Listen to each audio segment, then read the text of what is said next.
لوک ادب میں جو اس کا حصہ ہے، زیادہ تر حصہ، چاہے وہ گیت کی شکل ہو، کہانی کی شکل ہو، ڈرامے کی شکل ہو، رقص کی شکل ہو، اسے پرفارم کیا جاتا ہے، ادا کیا جاتا ہے، پیش کیا جاتا ہے۔ اس لیے لوک ادب کو کہا جاتا ہے کہ یہ اظہاراتی فن کا ایک نمایاں شکل ہے۔ دوسری اہم بات کہی گئی ہے کہ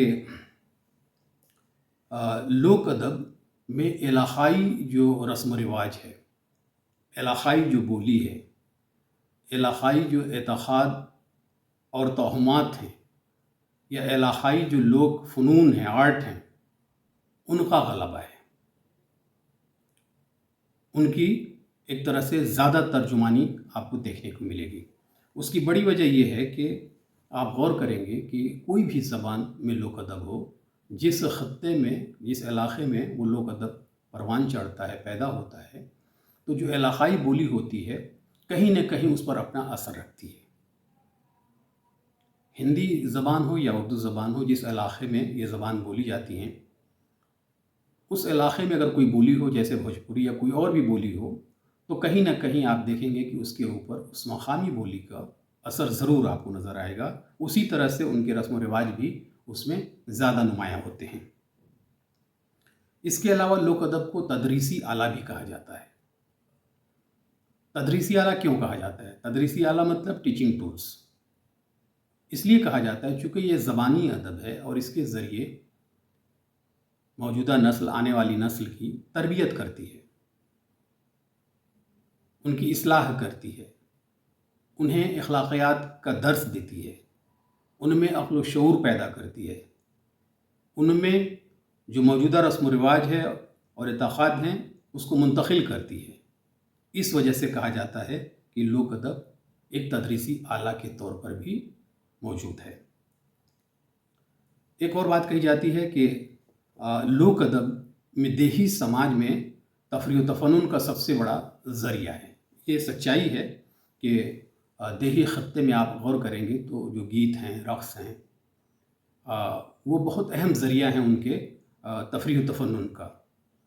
اور یقینی طور پہ جو شہروں میں جو تفریحات کے وسائل دستیاب ہیں وہ دیہی علاقے میں نہیں ہیں، لیکن جو دیہی زندگی ہے اس میں ان کے اپنے گیت ہیں، ان کی اپنی کہانیاں ہیں، ان کے اپنے ڈرامے ہیں، ان کے اپنے رقص ہیں، یہ کہیں نہ کہیں تفریح و تفنن کا کام کرتے ہیں۔ اس کے علاوہ کہا جاتا ہے کہ لوک ادب کی پرداخت میں، تخلیق میں جغرافیائی خطے کا بھی بڑا کردار ہوتا ہے۔ یہ کس وجہ سے بات کہی جاتی ہے؟ اس لیے کہ آپ غور کریں کہ کچھ خطہ ایسا ہے جہاں پہ وہ سرد موسم ہوتا ہے، کچھ خطہ ایسا ہے جہاں پہ گرم موسم ہوتا ہے، تو سردی اور گرمی کی وجہ سے ان کا رہن سہن، ان کا کھان پان، ان کے لباس، ان کے زیورات، ان کے عادات و اطوار، یہ ساری چیزیں بدل جاتی ہیں۔ اسی طرح سے پہاڑی علاقے، میدانی علاقے، سمندری علاقے کے جو لوگوں کے رہن سہن ہیں اس میں بھی آپ ایک دوسرے کے مقابلے میں تبدیلیاں آپ ضرور دیکھیں گے۔ تو آپ کہہ سکتے ہیں کہ لوک ادب کی پرداخت میں جغرافیائی خطے کا بہت بڑا کردار ہوتا ہے۔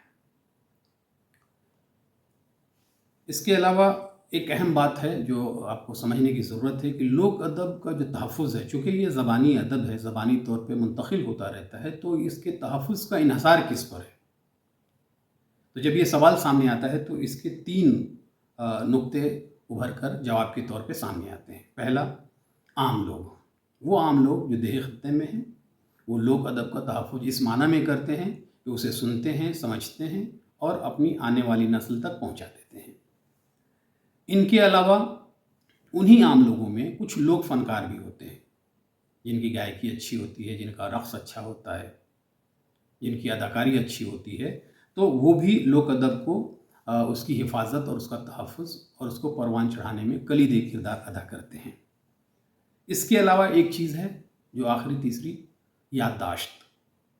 چونکہ یادداشت پر منحصر کرتا ہے پورا کا پورا لوک ادب۔ اگر یادداشت سے کوئی چیز نکل جائے تو وہ معدوم ہو جاتی ہے، ختم ہو جاتی ہے۔ اس لیے کہا جاتا ہے کہ یادداشت ایک ایسا ذریعہ ہے جس کے ذریعے لوک ادب دوسری نسل تک منتقل ہوتا رہتا ہے۔ آخر میں ہم آپ سے یہ بتانا چاہیں گے کہ لوک ادب کی متعدد اصناف ہیں. ان میں خصوصی طور پہ لوک گیت، لوک کہانی، لوک ڈرامہ، لوک رقص، لوک موسیقی، لوک کہاوتیں، لوک محاورے، لوک آرٹ اور لوک ثقافت. ان موضوعات پر کسی اور لیکچر میں تفصیلی گفتگو ہوگی. ناظرین، ابھی آپ لوک ادب کے متعلق گفتگو سماعت فرما رہے تھے.